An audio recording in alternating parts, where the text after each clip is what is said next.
Pernah ngerasa nggak sih kalau ngomongin investasi itu kok ribet banget ya?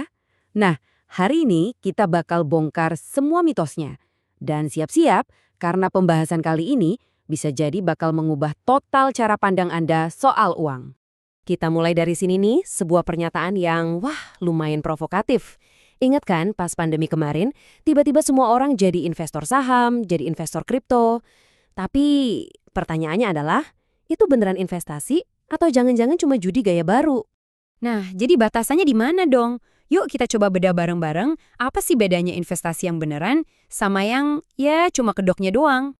Coba dilihat perbedaannya, kontras banget kan? Investasi itu anggap aja kayak nanam pohon. Perlu waktu, perlu sabar, dan tujuannya buat pertumbuhan yang stabil di masa depan. Nah, kalau judi, itu kayak main lotre. Adrenalinnya dapat, pengennya cepet, tapi ya kemungkinannya buat menang kecil banget. Ini bukan soal mana yang benar, mana yang salah loh ya, tapi lebih ke Anda harus sadar, Anda lagi main di permainan yang mana. Oke, kalau tujuannya bukan buat bikin uang jadi berlipat-lipat dalam semalam kayak yang sering banget diomongin influencers, terus ngapain kita investasi? Nah, ini jawabannya mungkin bakal bikin Anda kaget. Ini dia kuncinya. Investasi sejati itu fungsinya kayak benteng pertahanan buat harta kita. Tujuannya itu bukan buat nyerang pasar, bukan buat naklukin market, tapi justru buat melindungi nilai uang kita dari musuh yang nggak kelihatan, inflasi. Nah, ini perubahan mindset yang penting banget. Biar gampang, kita pakai analogi bakso aja ya.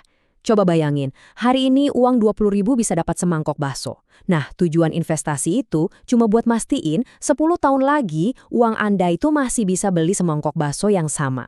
Sesederhana itu, jaga daya beli itu intinya. Nah, disinilah letak masalahnya. Disinilah banyak orang kepleset.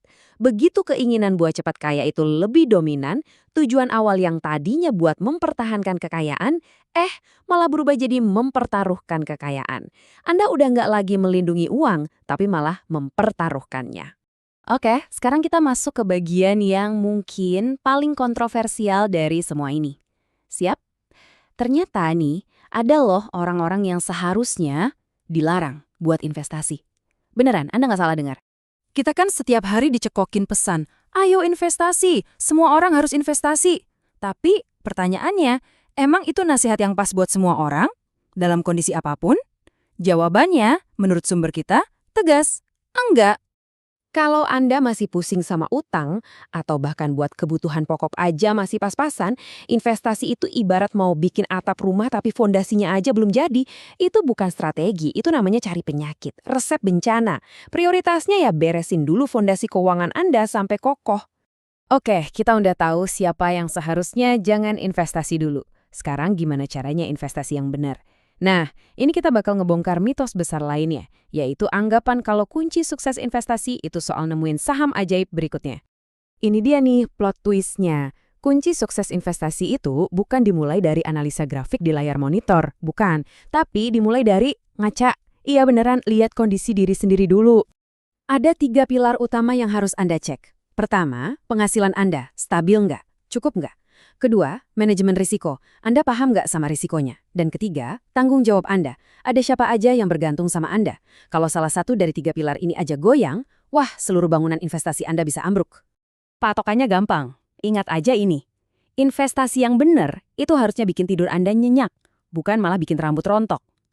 Kalau setiap saat Anda cemas mikirin portofolio, itu tandanya ada yang salah. Entah Anda belum siap atau risikonya ketinggian. Investasi itu buat ketenangan jangka panjang, bukan buat stres tiap hari.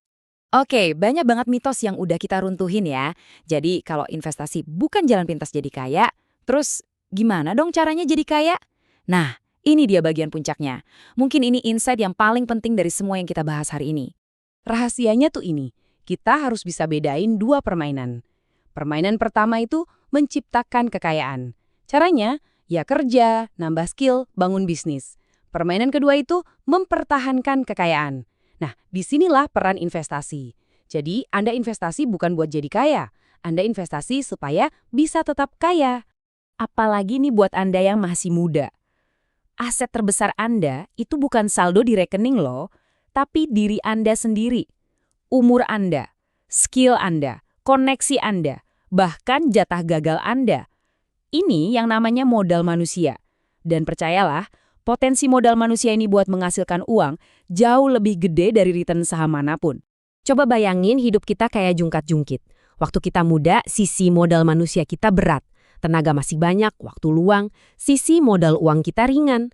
Nah, seiring berjalannya waktu, kita pakai kekuatan modal manusia ini buat ngisi sisi modal uang. Tujuannya apa? Supaya nanti pas kita tua, saat modal manusia kita udah mulai turun, gantian, modal uang inilah yang udah cukup kuat buat nopang hidup kita. Itu game plan-nya. Tapi, gimana kalau ada yang coba-coba ambil jalan pintas? Malas bangun modal manusia, maunya langsung kaya dari market aja. Nah, jalan ini ada namanya. Dan ini adalah jebakan yang super bahaya. Mereka jadi daily trader. Dan datanya, jujur aja ngeri. Tingkat keberhasilannya itu cuma 2%. Artinya dari 100 orang yang nyoba, 98 orang itu gagal. Peluang menangnya tipis banget. Jadi, pertanyaan terakhir buat kita semua renungkan, saat ini Anda lagi fokus bangun modal manusia atau malah lagi mempertaruhkan modal uang Anda di permainan yang kemungkinannya kecil banget buat menang? Pikirkan baik-baik. Karena investasi terbaik yang return-nya paling pasti, ya investasi ke diri sendiri dulu.